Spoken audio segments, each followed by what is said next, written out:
Good afternoon, everyone. We are having a webinar on allergic conjunctivitis. First, I'd like to introduce all our guests. First, I'd like to introduce our Shubhra Kinkar sir. Hello. He's from Nalbari, and he's the medical director of Nalbari Eye Hospital. He has got vast experience in all the field.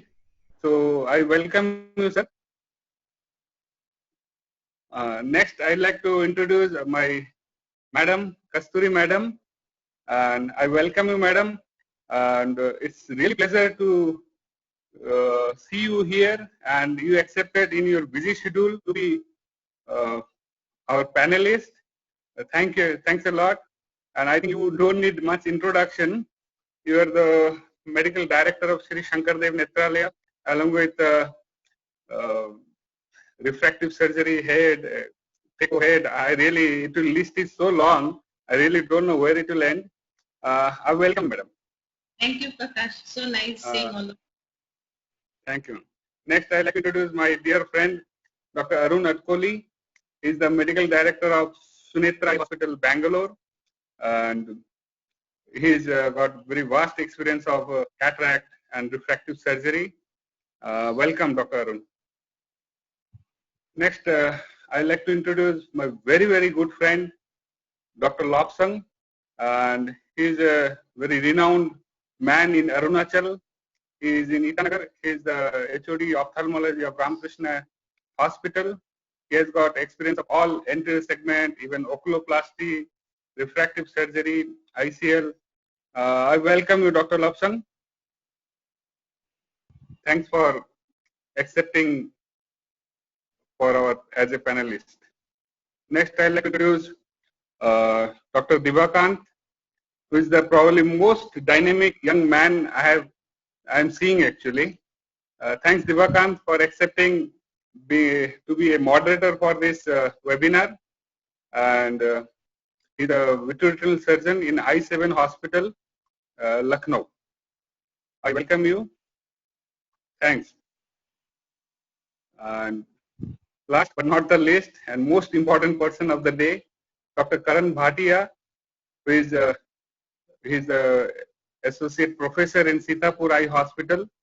He does a lot of entry segment work, and I welcome you, Dr. Karan, for accepting as a speaker for this webinar.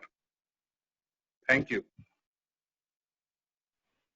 I think someone can introduce me actually.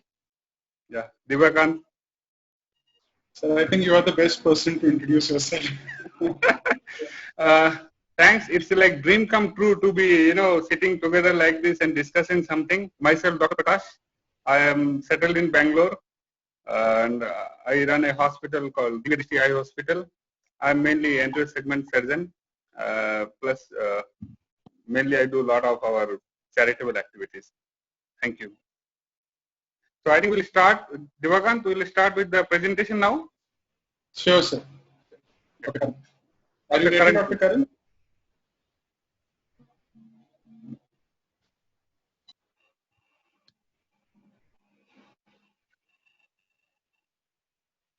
Is this visible? Yeah, correct. So thank you, Prakash sir, and the panel for giving me this opportunity to be a speaker in this very confusing and extremely common topic, particularly in India, that is allergic conjunctivitis. So allergic conjunctivitis can be divided into two categories. The first category can be acute and the second can be chronic. In the acute, we can have seasonal allergic conjunctivitis and the perennial allergic conjunctivitis. And the chronic variety can include vernal keratoconjunctivitis, atopic keratoconjunctivitis, and giant papillary conjunctivitis. So let's take each of these entities one by one, and I'll first start off with seasonal and the perennial allergic conjunctivitis. So the SAC and the PAC, that is the seasonal and the perennial allergic conjunctivitis, are some of the most common medical conditions in the world, and they generally are associated with watering, redness, and itching. However, the symptoms are very mild, and the age group that is affected are generally children and young adults. I repeat, children and young adults. So SAC, that is the seasonal one, occurs generally on exposure to outdoor allergens, which peak at certain times of the year. And these are like pollen from trees, flowers, or grasses. And generally, this is seen in spring and summer. Generally, if you take for India, April and June are the months. And we have the perennial variety, which is basically due to the indoor allergens that are seen throughout the year. These can be dust mites, or pest, dander, feathers, fungi, mold.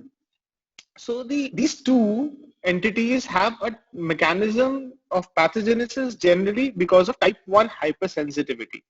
So what happens over here is that if you look at the figure over here, see the first exposure results, the body forms immunoglobulin E specific for that allergen. So on the conjunctival surface, any allergen or even the parasite, they have a similar mechanism, which I will explain later. So this allergen gains entry inside the conjunctival epithelium, and basically when this first exposure occurs, the immunoglobulin E is produced. So on what happens is, on repeated exposure, this IgE molecule binds to the Fc receptor antibodies. If you can see what I'm showing with the arrow, of part of the mast cell of the conjunctiva. So again, after repeated exposure, what happens is, when this happens, this binding takes place, these mast cells get activated. And the activation of these mast cells produces inflammatory mediators such as histamine, which is the predominant type, and prostaglandins and leukotrienes. But mainly is the histamine. These result in vasodilatation and increased vascular permeability, which results in immediate itching and redness, which is the reason by which the patients present to us. Along with this recruits other disease effector cells, and result of which it enters inside the vascular endothelium, and these, as I said, these problems occur. So 4 histamine receptors have been described. We have the H1 variety, we have the H2 varieties. These are the ones that are responsible for the allergy response. H3 is involved in the CNS negative feedback mechanism, and H4 is a chemotaxis of mast cells and eosinophils and is a target for future therapies. So, not going into too much detail over here, I'll just say that there are 2 types of T helper cells also in the immune system in relation to allergic conjunctivitis. The Th1 acts against the bacteria and small protozoa, whereas Th2 against the helminths and the other extracellular parasites. However, the allergic response is actually the abrogation or the overactivity of this Th2 response, which occurs as a general defense mechanism in parasites. So basically, as I said, these symptoms of these people they have waxing and waning nature, bilateral itching, redness, they have a clear watery discharge, and therefore thorough history with special attention has to be made regarding the onset, duration, laterality, nature of discharge, and the presence of systemic allergic symptoms. Severe pain is not characteristic of it. For past medical history, you should ask for nasal congestion, atopy, and asthma. There's a strong family history association, and social history can give you clues regarding possible occupational exposure or the secondhand smoke exposure. On examination, the lids may be edematous. Conjunctiva may show congestion plus minus chemosis. You can have, sometimes because of severe chemosis, you can have a Dellen formation. Mild papillae are seen and follicles are rare. The corneal involvement is absent in such conditions. So the diagnosis is mainly clinically and on the basis of the signs and symptoms that I have said, and the treatment is divided into 3 types. First is the avoidance of the allergen, then the topical management, and the systemic therapy. So the avoidance of the allergen for seasonal variety, you have to stay indoors, you have to protect against the pollen. You can use air conditioners, and if you're using a car, if you're driving a car, close the windows and turn on the AC. For the perennial variety, you have to, if you have a carpeted floor, remove it, do regular cleaning of the household. The fungus, any sources of fungus has to be removed. A good option can be the use of air purifiers, which are available in the market nowadays. And if you have any pets, if the problem is persisting, you might have to get them removed. So coming to the topical management, it consists of various medicines available from artificial tears. My preferred treatment for my choice for artificial tears in such conditions is CMC 0.5% and 1%. We have the anti-allergics, which are the histamine blockers and the mast cell stabilizers. Histamine blockers, example would be alcaftidine and buprenorphine and epinastine, and these generally work within minutes or hours. And the mast cell stabilizers include cromolyn, sodium, or hydrochromil, and they take 1 to 2 weeks to have an effect. So therefore, the histamine blockers are generally the first line, and mast cell stabilizers can be the second line. However, there are drugs like olopatadine which have a dual action and therefore are preferred, such as 0.1% has a BD dose and 0.2% of olopatadine has a OD dose. Other supportive measures you can add are the alpha agonists like nafazoline, which is a vasoconstrictor. However, you have to take care of the systemic side effects of such drugs. Non-steroidal anti-inflammatory drugs like ketorolac have also been commonly used by people. However, you have to take care if there is any corneal problem. You should not use ketorolac because the chances of corneal melting have been reported with the use of this drug. For severe forms, you need to go for drugs such as steroids. So generally in these two mild varieties, that is the SAC and the PAC, you can go for loteprednol 0.5% or fluorometholone drops. You can start from 4 times a day and then taper it off. For steroid sparing agents can be used also, particularly in cases where you do not want to use steroid, such as the cyclosporin and the tacrolimus, which are the immunomodulators. So generally, if you look at the histamine blockers have 1 or 2 times dosage, whereas the mast cell stabilizers have around a 4 times dosage, along with the nafazoline, which is a vasoconstrictor. Coming to the systemic therapy, so for severe diseases, and you can give oral medicines such as levocetirizine, cetirizine, fexofenadine. Some people also give Montelukast. However, they can be severe drying of the ocular surface because of the anticholinergic properties. Future developments, we are looking, there is scope for histamine 4 receptor antagonist, intralymphatic immunotherapy, and maprocorat, which is a non-steroidal glucocorticoid receptor agonist. I have no experience with these. Coming to the next variety, that's the vernal keratoconjunctivitis. Remember, the SAC and PAC are different from VKC. So VKC can be defined as a chronic bilateral conjunctival inflammatory condition which is found in individuals predisposed by an atopic background. I repeat, predisposed by an atopic background. The mechanism over here for pathophysiology is also the type 1 hypersensitivity. However, cell-mediated immunity has also been described as a combined mechanism, but more commonly it is a type 1 variety. Now, as I said over here, now the age in contrast to them, the first variety, this generally starts before 10 years and lasts for about 2 to 10 years and generally resolves by the late puberty or the teenage. And this is more, as I said, it's more predominant in the younger ages, in warm climates.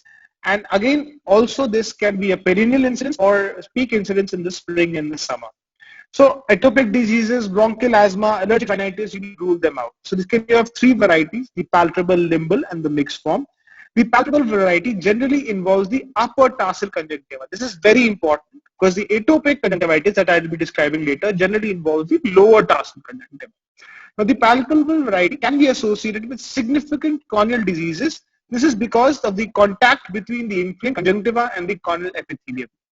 Limbal variety generally is seen in Asians and blacks, and mixed is a mixed form of both.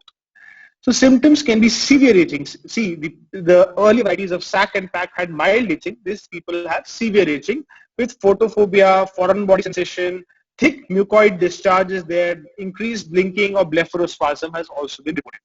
So the palpable variety generally involves the upper tarsal conjunctiva, as I had said.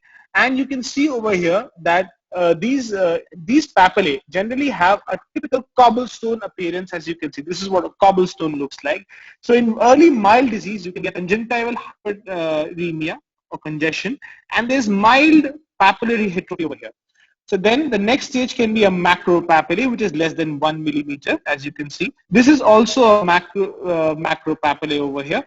Giant papillae are generally more than 1 millimeter in size and with dividing septa. And you can have, when there's mucus in the middle, this can be a form of an intense disease. And when the disease activity decreases, you can have this congestion decreases. However, even the mucus production, as you can see over here, there's a mucus line over here. So this also reduces it. So papillae can be graded into grade 1, which includes micropapillae. Grade 2 are the macropapillae. Grade 3 are the giant papillae, which are generally 1 mm in diameter. And grade 4 are the enormous and the protruding papillae. The second variety is the limbal papillae. Now this basically starts as a thickening or an opacification of the limbus, as you can see in this picture over here. Now then what happens is it forms limbal nodules. So these limbal nodules, they start forming, and these are the limbal papillae, and then they get elevated. So these nodules get elevated, and later these nodules can coalesce and become confluent also. So you also find the presence of these dots over here. These are elevated over here, more here. These two pictures you can see. So these are the Horner-Trantos dots, which are small white elevated lesions. And these are generally a collection of the desquamated epithelial cells and the eosinophils. So extensive papillae can be seen in severe form of disease, and this is a more severe form, as you can see over here. So the keratitis or the keratopathy is another problem which is associated with BKC, and the problem is because it can interrupt a child's education, and because of permanent corneal scarring and loss of vision as well. So you can have punctate epithelial erosion. You can see these stained purplish red dots which are stained with rose bengal. Commonly you can use fluorescein also over here. And you can also see epithelial macular erosions, and when these erosions, because of the rubbing of these papillae against the corneal epithelium, you can have the development of these are macro erosions. They can later develop shield ulcers. So shield ulcers is something that looks like this because of these giant papillae. They rub and form shield ulcers on a plaque, and they have to be removed. You can also find pseudogerontoxin, as you can see over here. This is just a opacification at the limbus, and over here you can see papillae as well. So the shield ulcer has been graded into three types. The first type is the transparent base, which heals rapidly and is resolved by medical management. The second type is a translucent base or an ulcer with opaque white or yellow deposits, and it requires medical management as well as debridement. And the third variety is the elevated plaque variety above the normal epithelium, and this has to be removed, or a superficial keratectomy has to be along with the medical management. So systemic risks, because we will be using steroids, will be a steroid response, glaucoma and cataract, and also associated with keratoconus. So the treatment of this can be divided into the avoidance of the allergen, topical management, systemic therapy, supportive therapy, and the surgery. So the avoidance of the allergen, as I said in SAC and PAC, is the same, and it's very important to identify those allergens and do that.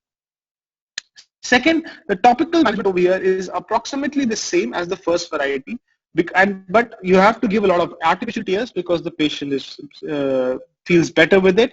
And second option can be the use of dual action, as I said, olopatadine. And generally children, because of the compliance, I prefer to give 0.2% olopatadine.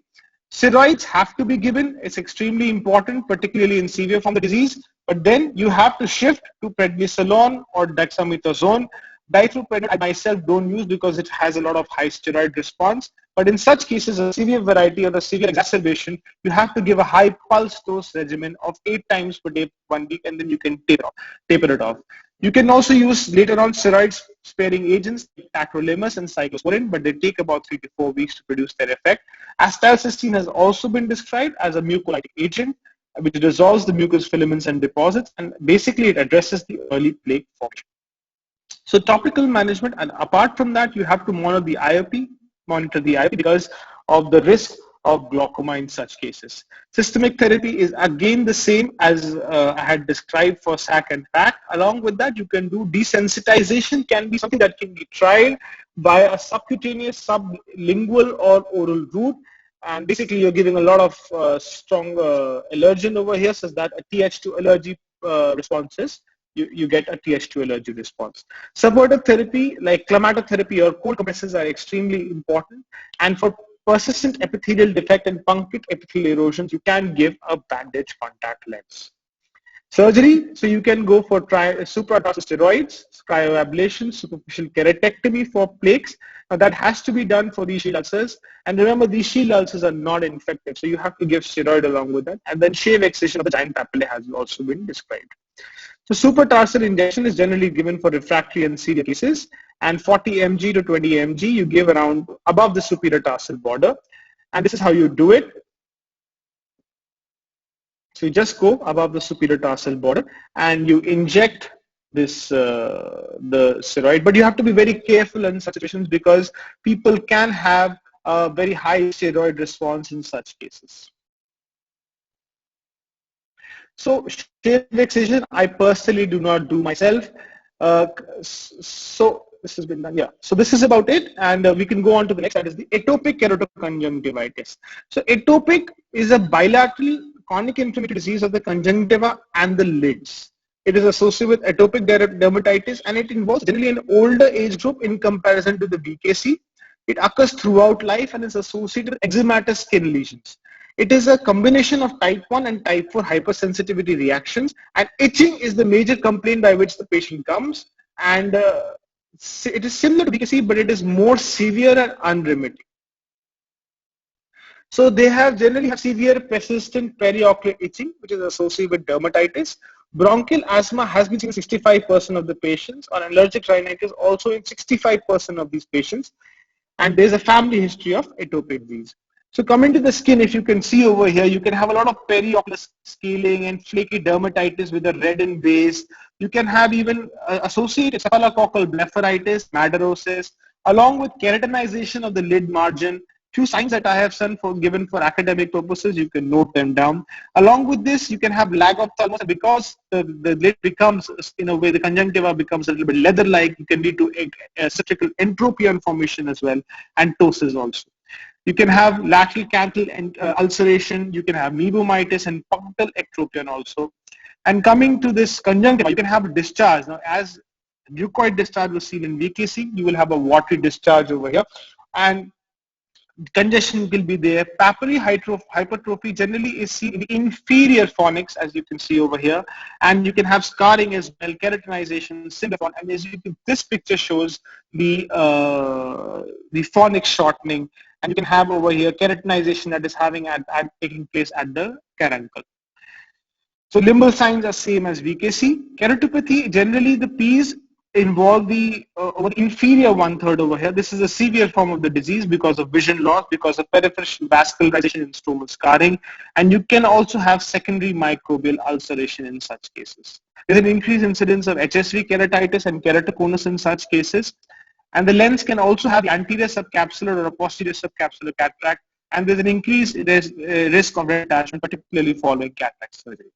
Complications, as I said, you can have trichiasis and lid position abnormalities along with limbal stem cell deficiency. Treatment is on the same lines as we see. Apart from that, you have to go for lid hygiene and management of staphylococcal blepharitis with oral and topical antibiotics. Doxycycline can also be given. Moisturizing creams for dry and fissured skins. Steroid ointments can also be given, and oral immunosuppressives can also be added in unresponsive cases.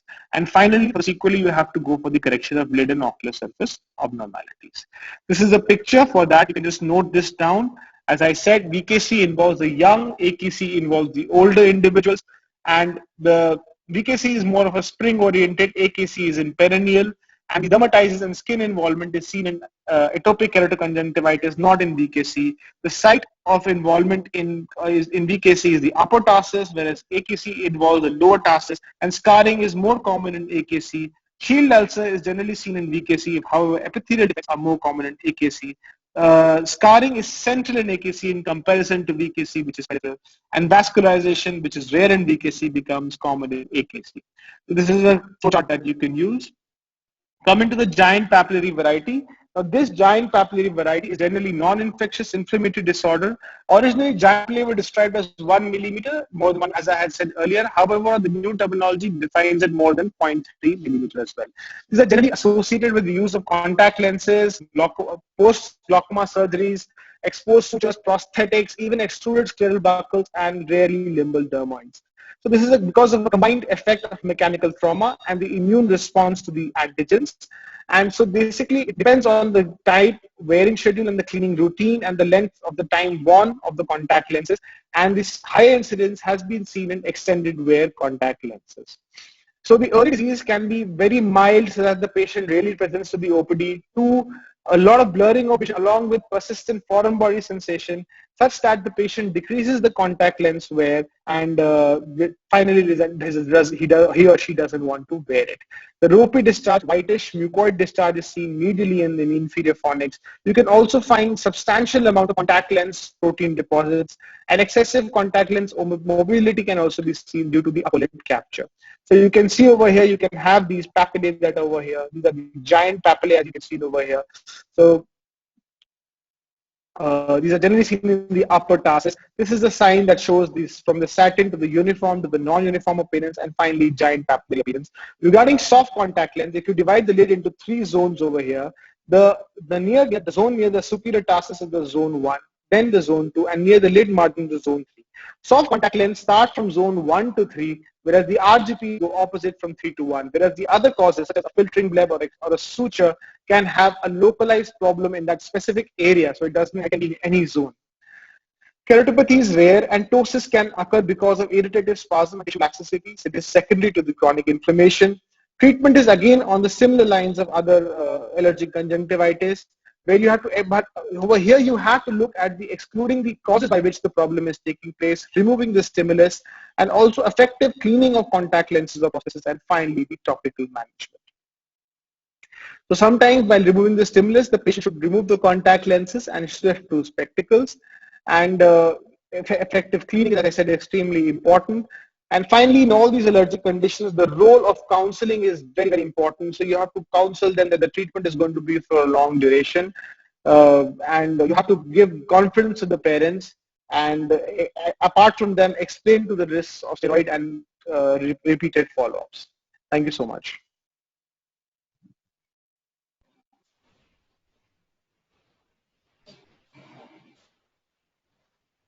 So your mic is on mute. Sorry. It was a really elaborative and beautiful presentation. Really, a lot of things I knew today, which probably so many days. Actually, when we're not studying nowadays, so we don't go in detail. Thanks for the wonderful presentation. And Dibakant? Yes, sir. So indeed, so I'm a retina person, and when Dr. Prakash asked me to join as the moderator, I think my sole purpose was to learn about the topic rather than moderating. So half that purpose is served, and probably I'll learn more as the panel discussion. So we have some queries that we have received. Probably we'll take them later, and we can have the panelists come in and give their comments on the talk or something they want to add on. Dr. Prakash? Yeah, I think Subro sir, any comments for this? Anything? Unmute sir.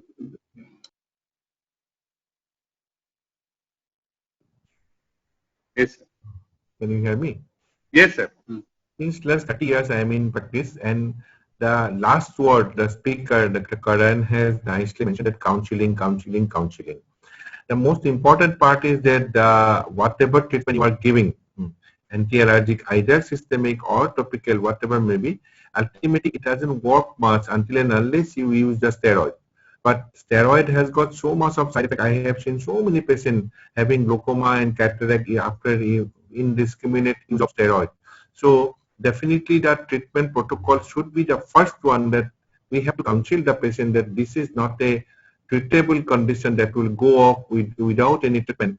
Rather, if you treat it, then the harm will be more. If you do not treat, then the harm will be less. This is the word which I usually give to the patient. Definitely, we are still finding out which medicine is working better. But I find either olopatadine or epinephrine or whatever anti-allergic treatment, anti-allergic medication are coming up, I don't find much works except steroids. But steroid definitely has got so much of potential dangers for long-term uses. So the last word is most important, the counseling. That if you treat the patient, it will harm more. If you do not treat the patient, definitely it will less harm. Kasturi madam? Can you hear me? Yes, It madam. was a very nice presentation, and best part, Karan had really very nicely differentiated between the two common allergic conditions that we usually come across. One's the atopic, which we usually see in the elderly, and one the vernal keratoconjunctivitis. And he had documented very well, and as Shubrata has already mentioned, that whenever, like, we also see so many patients, because many physicians still think steroid as a first line of treatment, because this is something like a wonder medicine which works effectively for most of the condition related to allergy. But the consequences of long-term steroids are so, severe, not only in the form of glaucoma or in the form of cataract, but also we come to see some lid changes. We also see sometimes patient comes with even ptosis. So it is very essential that steroid should not be the first line of management. And there was also a little bit of discussion about aspirin. I think someone discussed about aspirin, which we can always discuss at the end of this thing, because all the new modalities of treatment are coming up, where like any medicine which blocks the prostaglandin, mainly the D2, and what Karan has already mentioned, the TH2, which is responsible. So many new medications are coming which are targeting this type of release of prostaglandins. So as we go ahead with the discussion, I think we come to know much from each other. But very wonderful presentation, and you have by Karan, and you highlighted each and every point very nicely. Thank you, ma'am. Dr. Arun, anything to add? First of all, let me congratulate. It's a great presentation covering almost the entire array of allergic conjunctivitis. I would like to add 2-3 points to this. One is, these are all what you've seen in practice. One of the things is, especially if you are using CMC or any of the supplement, you keep it in the fridge and use it. It works wonders. Many times it's just cooling the drops and giving it to it. The patient, especially the child, is very comfortable using it, as well as it helps in bringing on the inflammation, and the allergy also comes down there. So one thing that I learned in practice is that try to put it in the fridge, ask them to keep it in the fridge door and use it. That's one thing. Second thing is the most important thing, as I said, is counseling. Counseling is the most important thing. Tell the patient that this is not going to go. Otherwise, what happens is he'll keep going on doing doctor shopping, and from one doctor to other, he'll keep on visiting and not get the cure. So counseling is very, very important. Third thing is about the use of spectacles. See, spectacles is one of the things which acts in both the ways. One, you correct the refractive error. Second thing, it also acts as a barrier, so that it also protects against the allergies, as well as prevents the child from rubbing. So spectacle usage is another thing which is very, very important. Another thing is about keratoconus. I think all the children who have got vernal and either atopic or vernal, both of them, it's very, very crucial for us to keep screening for keratoconus, keep looking for it actively. Many of them, most of them develop a progress into keratoconus. And as you might have seen, most of the keratoconus patients have a tendency of rubbing their eyes. So it's very, very important for us to keep looking for keratoconus actively. And finally, about the adults. Adult allergy, one of the most common causes what I have seen is about the usage of dye. The patient will not realize it is because he's applied dye on his hair that he is getting an allergy. It's an adult allergy, especially if you don't visit that history, the patient keep on applying the dye and the allergy keeps on happening. These are the few points I wanted to add. Thank you. Very valid point. Mainly keeping in the refrigerator this drop. Really very good point. Dr. Lobsang, unmute your. Unmute. Yeah. Is it okay? Am I audible? Okay. Yeah. So at the outset, congratulations, Dr. Bhatia. It was a very, very elaborate and comprehensive presentation. So in our setting, we get patients at a very, very late stage because they have already gone to several doctors, and the patients are usually using steroids only. So they are mostly refractory cases. So we have to resort to steroids on tapering doses, and also monitoring them closely for glaucoma and cataract. Or else we even use tacrolimus eye ointment also. That also serves as a very, very important tool in management of allergic conjunctivitis. And also one important point is to do fluorescein staining to see for any punctate epitheliopathy or corneal involvement in allergic conjunctivitis. So that is also another important point to be noticed. Thank you, Dr. Lobsang. I'd like to add one point which I tell my patient. Mainly, I'll be more worried about the keratoconus than the allergy itself actually. So not to rub. And number two, I advise to put ice pack if he cannot control the itchy. So ice pack is really helps to prevent, reduce the itching. And anything else, or would like to take the questions, Devagan? About the use of tacrolimus, it's very, very essential that when you use tacrolimus, tell the patient to use a very little quantity, because I've seen patients putting tacrolimus like regular eye ointment and coming back. So use it as just the size of a rice grain, and then you have to rub it on the lip margin, not put in the eye. So many times they put it like a regular ointment. That's very important with tacrolimus. Yeah, very valid point. Dr. Devakan?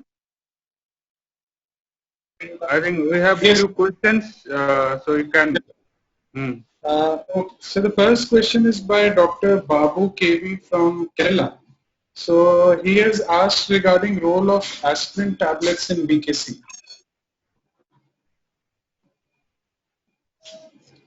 Dr. Karan, you want to comment on that? Role of aspirin tablets? This is a controversial role as far as I'm concerned. I do not have any personal experience with giving aspirin in BKC patients. However, I have read articles where they have tried it, but it's a debatable thing, I would say. Kasturi madam. Maybe Kasturi ma'am was saying something.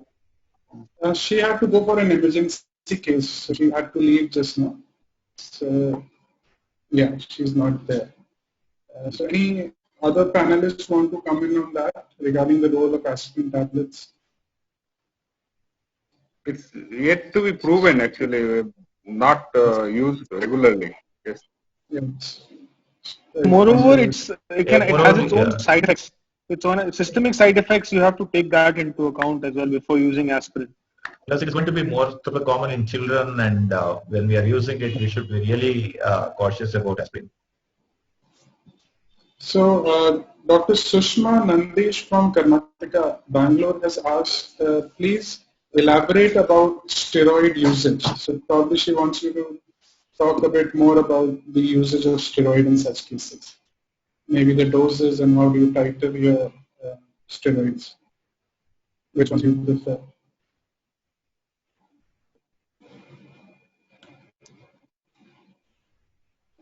Yeah, Karan.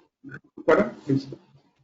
Okay, so my choice is generally for if it's a mild form and it's not working with the regular medication of the olopatadine or buprenorphine or something, then I would add a weak steroid such as fluorometholone or loteprednol, and I would start at 4 times a day and then taper it off. And still there is no response, then I would taper it 2 weekly off. However, if it's a severe form, then my preferred drug is actually prednisolone acetate, and I do give a high dose of 8 times a day and then taper it weekly. At the same time, I do call the patient at one week follow-up and then another after 2 weeks. In non-responding cases, as I had said, I do give levocetirizine tablet also. For the adults, 1 HS for about a month's time, and for children about half dose for that. Along with that, some tacrolimus ointment or anything like that, cyclosporine. So I don't start it initially. I see the response. If it's a severe form, after some time I start tacrolimus. Okay. And then suppose if it's a perennial form and it's a recurrent, then thalamus or tacrolimus continues for a long duration, and that's the only, along with olopatadine, that and lubricant. I feel lubricants are very, very important in any form of allergic conjunctivitis, so that continues for a long time. Most of the allergies, especially those that are associated with dermatic conditions and this thing, they will work very well with fexofenadine. I mean, I find that fexofenadine works better than other antihistamines, oral antihistamines. Dr. Shubhra, was trying to say something. So please unmute yourself. I'll just add one more thing. When you're giving steroids, before you start steroids, measure the pressures. So sometimes these people have a corneal problem. So a good method of measuring, as I shown in the picture, is the rebound tonometer, because it gives a very, it doesn't require any anesthesia as well, and you can just, it takes about a couple of seconds and you can get the IOP. So every visit, specifically in these child, to look for, measure the IOP and check, because sometimes they can be steroid responders as well. So, yeah, what is your experience about using a systemic steroid? Because I feel it is slightly safer than topical steroids for a longer time. Low dose.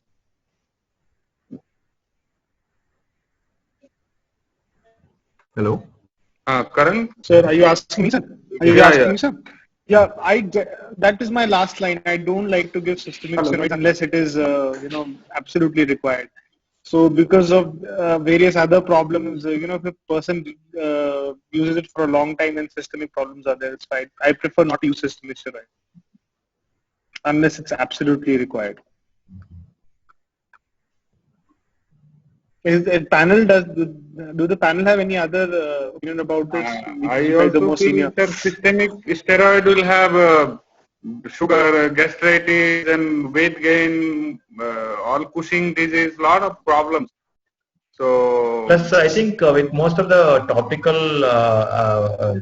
steroids, I think we will be able to control with antihistamine and steroids. I think unless there is systemic allergy, which is also more important to take care. That's the time when systemic steroids have a role. Otherwise, for eye only, then I think it's topical steroids should be good enough. I think if patient is having associated bronchial asthma and all, probably it can help more. Then you can combine montelukast with fexofenadine. That works well with such patients.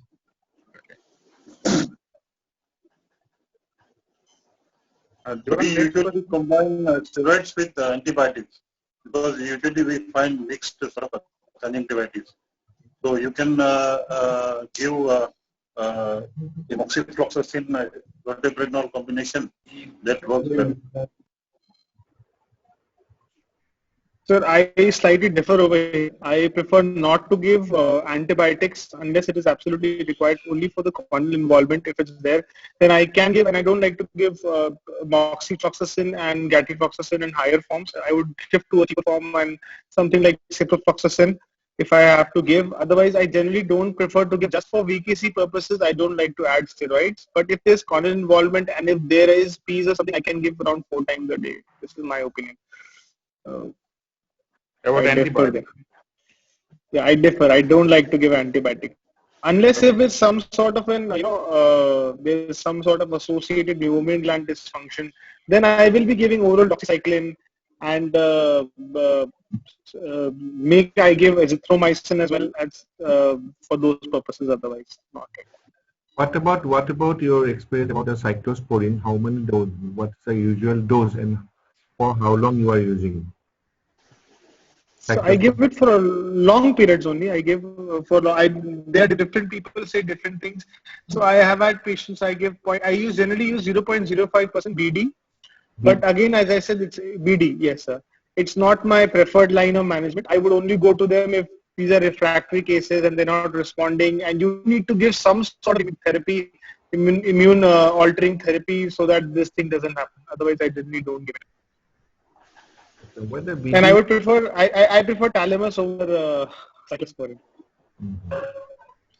I do use cyclosporin, but my indication will be like suppose when the patient is on steroid for a long time or on and off very repeatedly, then I prefer him to take him out of steroid and put cyclosporin. I use same cyclosporin BD. I use for at least 2 to 3 months in those cases. Exactly, sir. That's what I do as well. Because you have to, the one thing to notice that these drugs take about 3 weeks or so to take their action. So you have to start them at the time when the steroid is actually in its effect also. This Telemus can be given in how younger, like given 6 months, 1 year, 2 years, which age the company people they're telling from 2 years. I think they're safe in kids also, it seems. But what is the experience like? How sooner can be started? Karan.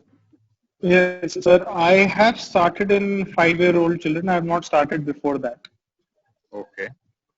See, the problem with tacrolimus is it is not good that it goes inside the eye. So if you have a younger child and they tend to rub, so whatever you put, it tends to go inside. That's the one thing with tacrolimus. So I mean, you don't want it to get into the eye.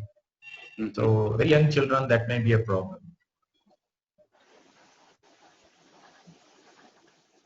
Okay. Devakant, next question.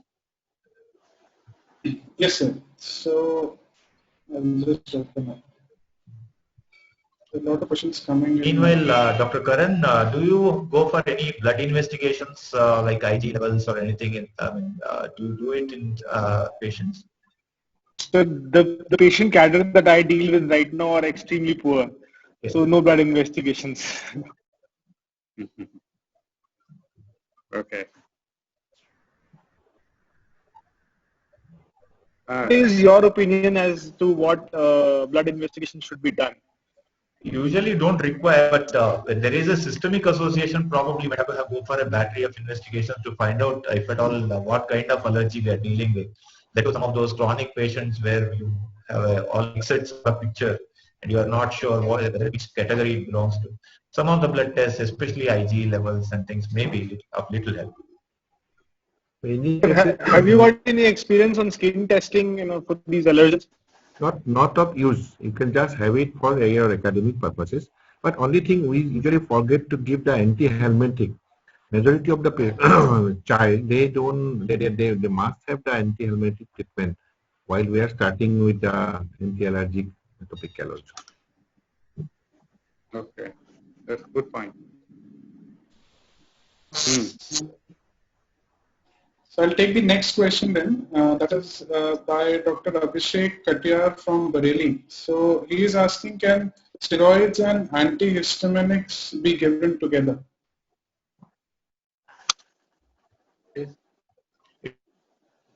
They have to maintain on antihistamine for a long time, the topical ones, and we take out the steroid. That's the idea. To bring it down, bring down the control, immediately use steroids and maintain it with any of these antihistamines. I would also like to add one point that when you're giving drugs, particularly olopatadine, these drugs actually do cause dry eye. So I've seen people who are just giving these drugs without artificial tears. So the role of artificial tears is actually quite important, and not just because of the symptomatic relief, but because these drugs also do cause, particularly olopatadine, which causes dry eyes. Okay. It also helps in washing out, and also it forms a barrier. So that what's your experience with Trehalute, the latest one? Probably that was better. So I use it myself. I would prefer, because you want these things. The reservation I have with drugs like sodium hyaluronate is basically I don't want these allergens to stay inside the eye for a long period of time. So the only conditions where I use sodium hyaluronate and Trehalose particularly are in cases of where the compliance is bad and elderly, because of dry eyes. That's when I use them, and also there have been reports in cases of having question mark that Trehalose has anti-inflammatory properties. So for keratoconus cases, with that can be an option. But it's pretty good. The panelists, anyone can answer. Actually, the market is flooded with all sorts of anti-allergics. We doctors are confused, like the Zoom meetings today, Zoom meeting tomorrow, Zoom meeting like that. Anti-allergic like olopatadine, sodium chromoglycate, and epinephrine, and so many. So what is your first line of treatment? Suppose patient is coming with all sorts of frustration and everything. Then what will be your first line of treatment to start with? Dr. Karan, please. Okay. Yes, sir. So my first line of treatment is olopatadine. And I do prefer 0.2. Pardon, sir? OD dose or BD, because Petade or Olopet OD or something? I prefer 0.2% more than the 0.1% because compliance is always better if you just put it once a day. And lubricant. That's my first choice. That's it for this. If for mild form, for severe forms, I do add steroids.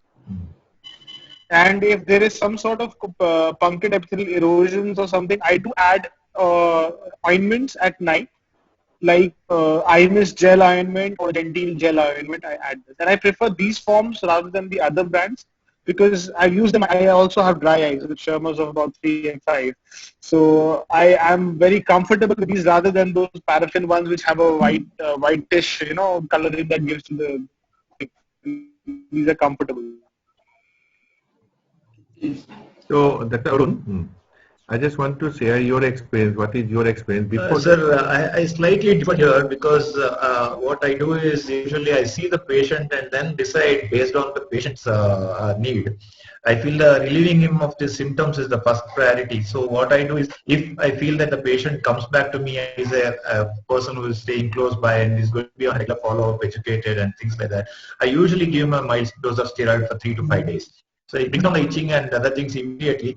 What I feel is the rubbing itself will induce more allergy over there because it's a cycle, the itch scratch cycle.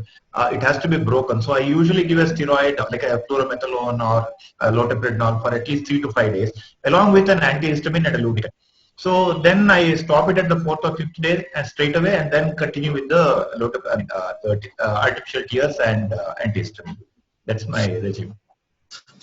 See, what I feel, my experience, that majority of this child, they are undernourished usually they don't take in vegetables and anything, and their immunity is also less. So we have to give the food supplement, or if required vitamin A supplement are also required sometimes.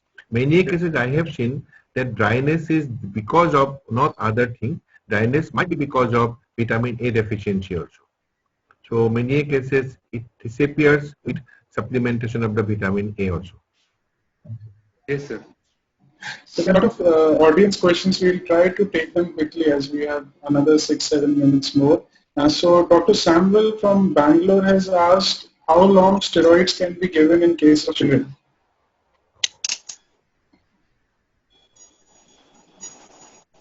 Yeah. Dr. Karan? You are I think you already discussed these points that in the acute form you have to give it. Acute form you have to give it, and generally I've given it for months, a month at the most, month or 2 months at the most, not more than that. And because if there are exacerbations in the middle, then I definitely have to give the steroid. But I try to switch on to steroid sparing agents as much as possible. So do the panel differ on this? No, it has to be case-to-case basis because you can't just have a protocol for that. It's on a case-to-case basis and response-based. So we can take, for a child who is having a chronic vernal, you might have to go for a little longer time. And a simple allergy probably might not go for a longer time with steroids. Sometimes I've also tapered it 2 weekly rather than weekly because of the situations. Yeah, if it's less than 1 week, you can even stop it straight away without even tapering and manage it with the antihistamines. So, Dr. Sushma from Bangalore again is asking how long the bandage contact lens can use. Ideally, bandage contact lens should be changed every weekly. But because we do a lot of cases as well, so sometimes even if it's left in the eye for 15 days, it doesn't make much of a difference. But ideally, I would say weekly you should change it. Okay. Minimum weekly. Change means we can wash and put it again, or new one you have to put? No, sir. New one's a new one. It's very cheap also. It's about 150 rupees. And it can be put by anybody, any local person can also put it. Local people also, yeah. Yeah. So Doctor? Yeah, shall we continue? Yeah. So Dr. Abhishek is asking from Bareilly when to give antihistamines and when to start steroids. I think we have covered this point. Yeah. And Dr. Manasa from Bangalore is asking, is it safe to use steroids in children less than 1 year? Any specific answer to that?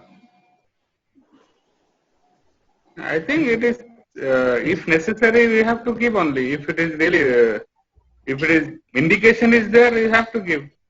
It is safe. I think if less than 1 year, it is better to avoid steroids because it's very difficult to monitor the child with IOP and other things. That's right. Especially if you are going for a long time. So it's better to use other medication, but technically speaking, there are hardly any drops which you can use less than 1 year.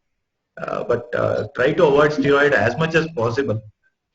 And case to case basis, you have to take a call. If at all you have to go for it. I think less than 1 year cases are also very, very less because their pulmonary conjunctiva and all are not very well developed. Probably the allergic conjunctivitis cases are less only. I don't know. What is this? You get allergic conjunctivitis in children around 9 months, 10 months. Many of them will come to thing, but it's very difficult this thing because steroid, if you don't know, managing them at that age without even checking the pressure is very risky there. Okay. So the next question is by Dr. Aparna from Thane, Maharashtra. She is asking about points to be stressed during counseling. Please elaborate. So, Dr. Karan, maybe you can quickly enumerate the points that you do in the counseling for these questions. First of all, regarding the long duration of the disease and the need for follow-ups, I do also tell them that, this is not something that it is not going to get corrected immediately. It's going to be a long time. Also, in the counseling history, again, you can get elaborate on the history from the patients on where they're staying. Sometimes modifications can be taken place accordingly, and basically it's a teamwork that you have to share. You have to be empathetic, and you have to be towards the family that this is something that we have to tackle together. I think that's about it. Dr. Arun, sir, can you add something? I always tell them that first thing is try to find the cause of allergy. If you can find the root cause, you can cure the allergy. Otherwise, you can't. So what I tell them is, it's a meticulous job, but keep a notebook. Keep writing the things that happened that day when you developed an allergy, whatever you did. So next time it happened, third time, fourth time, you have a common factor, a common picture comes up. It's one of the ways where you can try to get a root cause, but it's very, very difficult to get a root cause. So I'll tell them what is to get a root cause. Second thing is, I always tell them that it might not be curable, it is just controllable, because two things. One is they will be more assured, and second thing, you don't lose a patient. So that's why you keep telling them that it might not be curable in total. Maybe it comes down after a little while. These two factors have to be stressed. Third thing is, as Dr. Karan said, the history. History is the most important thing. Try to analyze, try to get the things, try to, it might be not in the first sitting, second sitting, third sitting. The patient then comes up and tells, okay, when I applied certain cosmetic, it happens. So he will come to know. He himself is going to get you the cure. So during the counseling, these are the points that need to be stressed. And especially if you are giving a steroid, tell them that this is a steroid. Otherwise, he will go to somebody else and finds out that as a steroid comes back to you and makes a hullabaloo out there. So tell him that this is a steroid, this has got side effect, but for your benefit, I'm giving this for a temporary basis. Make sure that you put it into his brain that these drops are not to be used regularly. Otherwise, he will keep putting the drops because it gives him instant relief. He keeps putting it regularly. So these are the points which you have to stress whenever you are counseling. Just one more thing that I believe you have to get the mother into confidence, because it's the mothers who are actually, always questioning too much, and they are worrying. They don't want to start this medication because they've already shopped around various places when they come to you. So you have to somehow, build your confidence that you can manage the child, and that's very important.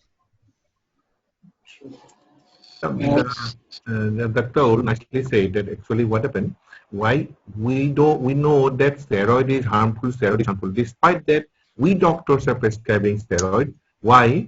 Only just to retain the patient. I'm telling frankly. Just to retain the patient, just to satisfy the patient, just to satisfy the parents. But before that, if we counseling properly, because you are definitely going to lose the patient temporarily. Temporarily, patient will go from here to there, here to there. But if you counsel the patient, if something put into their mind that this is not a disease to be blind, this is not a blind disease, so definitely patient will come to you if you counsel properly. They have to understand first. So we move on to just last couple of questions. Dr. Ravi Bhatia from Raebareli has commented that he feels that systemic steroids do wonders. And the last question is from Malarsvi from Fatehpur, Uttar Pradesh. It's been asked that is there any need of systemic immunomodulatory drugs? Yeah, Dr. Karan, you want to start? I generally don't start systemic immunomodulators apart from steroids very rarely myself. So I send that to the immunologist to handle that part. I don't take, because you have to do a battery of investigations first of all before starting, drugs, oral drugs like cyclosporin or tacrolimus, even opioids, atropine, whatever have been given in literature. I myself don't start them. I send it to an immunologist to manage that part. Yes. I think we are done with the questions. Dr. Prakash, you want to have a final comment and close the session? Yeah, final. I'd like to, each one liner can tell and probably wind up for today. Yeah, Subra sir, from you. I have a question before we end. I have a question. Yeah, Lobsang. Yeah, please.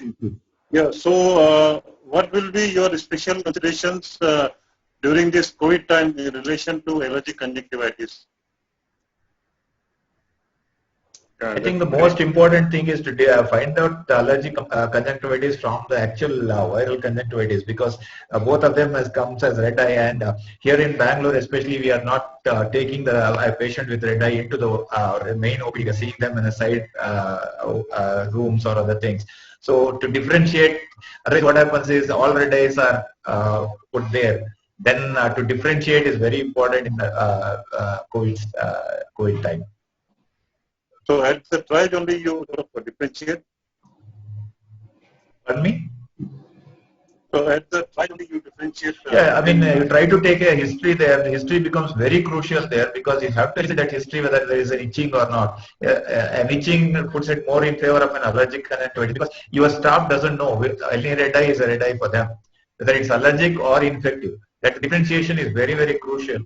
So history-wise, if there is an itching, okay, it's more likely an allergy. If you see, then you go and do a torchlight examination, see that if the conjunctiva, the bulbar conjunctiva all are red and discharge is there, then it's more likely an infective condition.